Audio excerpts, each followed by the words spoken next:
Alors, Astoria Finance, on a un cabinet de gestion de patrimoine implanté en région à travers nos 22 bureaux. Nous conseillons nos clients, qui sont à la fois des particuliers, des chefs d'entreprise et des familles, dans la gestion de leur patrimoine en adéquation avec leur profil de risque.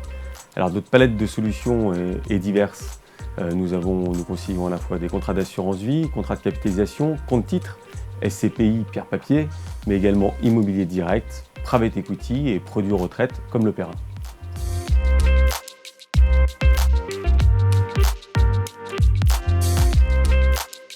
Alors, afin d'accroître la valeur ajoutée apportée à nos clients, nos conseillers en gestion de patrimoine s'appuient sur les 3 pôles d'expertise d'Astoria. Le premier pôle d'expertise, c'est l'ingénierie patrimoniale.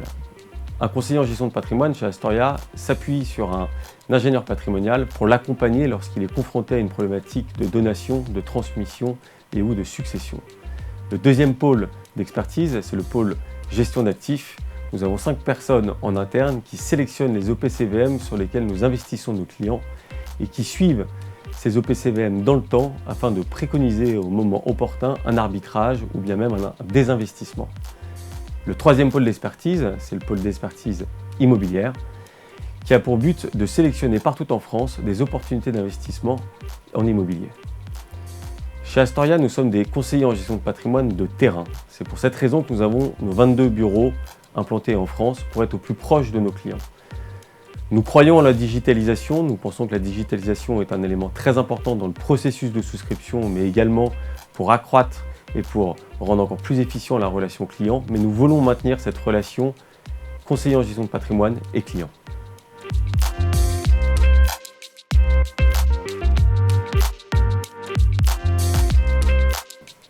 Alors, un accompagnement chez Astoria Finance démarre par un bilan patrimonial. Alors, un bilan patrimonial, qu'est-ce que c'est? C'est la capacité de faire une photo d'un client, mais une photo, un bilan, que ce soit sur sa situation civile, mais également sur son actif et son passif.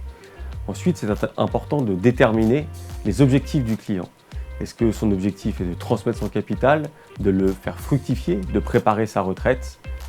Et une fois qu'on a déterminé avec le client ses objectifs, on va identifier des solutions qu'on va présenter au client pour répondre à ces objectifs tout en étant en adéquation avec son profil de risque.